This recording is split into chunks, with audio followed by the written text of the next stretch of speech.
सोचिए, अगर आपके एक फैसले की सजा सिर्फ आपको नहीं बल्कि आपके बच्चों को भी मिले और उनके बच्चों को भी, एक ऐसी सजा जो सिर्फ एक इंसान की नहीं, पूरी 3 पीढ़ियों की जिंदगी बदल दे। यह कहानी है दुनिया के सबसे बंद देशों में से एक की, नॉर्थ कोरिया। एक ऐसा देश जहां सरकार का डर सिर्फ लोगों तक ही नहीं बल्कि उनके परिवारों तक फैलाया गया।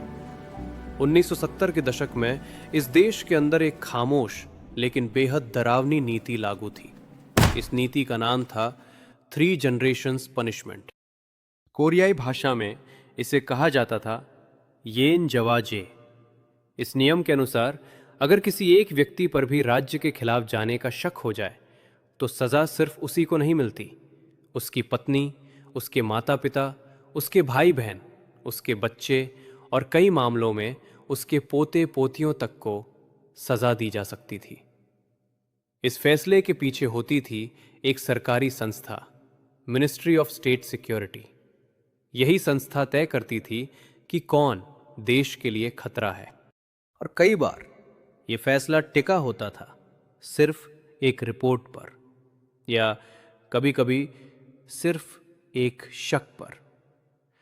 1970 के दशक में जब देश पर शासन कर रहे थे किम इल सुंग, उनके शासन के दौरान सरकार ने इस नीति को अपने सबसे खतरनाक हथियारों में बदल दिया।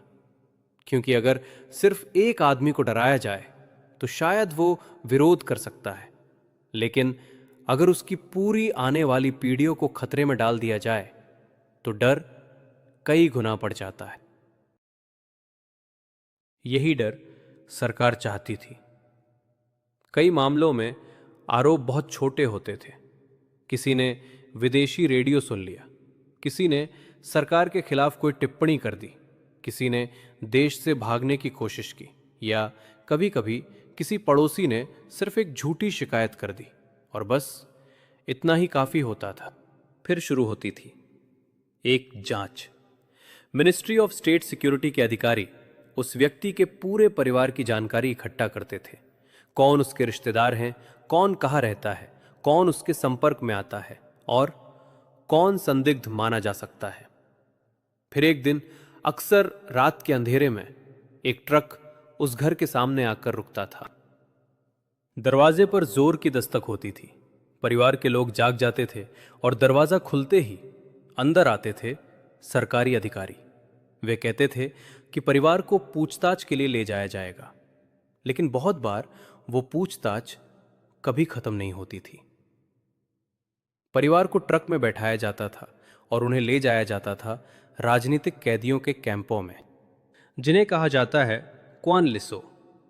ये कैंप दुनिया से लगभग पूरी तरह छिपे हुए थे, ऊंचे पहाड़ों के बीच, घने जंगलों में और सख्त सुरक्षा के अंदर।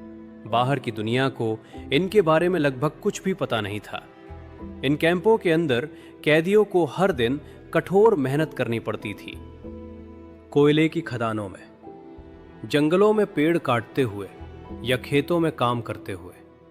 काम इतना कठिन होता था कि कई लोग कुछ ही सालों में टूट जाते थे। खाना बहुत कम मिलता था, अक्सर सिर्फ थोड़ा सा चावल या पतली सूप। कई कैदी भूख से कमजोर हो जाते थे, बीमारियां फैलती थी, लेकिन इलाज लगभग नहीं होता था, क्योंकि इन कैंपों में मानव अधिकारों का कोई मतलब नहीं था। और शायद सबसे दुखद बात यह थी कि कई लोग समझ भी नहीं पाते थे कि उनकी गलती क्या थी, क्योंकि असली आरोप उनके पिता पर था या उनके दादा पर, लेकिन सजा पूरे परिवार को भुगतनी पड़ती थी। कई बच्चे इन्हीं कैंपों के अंदर पैदा हुए। उन्होंने कभी कैंप के बाहर की दुनिया नहीं देखी। उनके लिए ऊंची दीवारें, तारों की बाड़ और पहरेदार ही पूरी दुनिया थी। उन्हें नहीं पता था कि बाहर की दुनिया कैसी है। 2014 में यूनाइटेड नेशंस की एक रिपोर्ट ने बताया कि नॉर्थ कोरिया में दशकों तक इस तरह की सामूहिक सजा का इस्तेमाल हुआ। हजारों परिवार सिर्फ एक शक की वजह से अपनी पूरी जिंदगी इन कैंपों में बिताने को मजबूर हो गए, क्योंकि वहां सजा सिर्फ अपराध के लिए नहीं दी जाती थी, कभी कभी सिर्फ खून के रिश्ते के लिए भी दी जाती थी।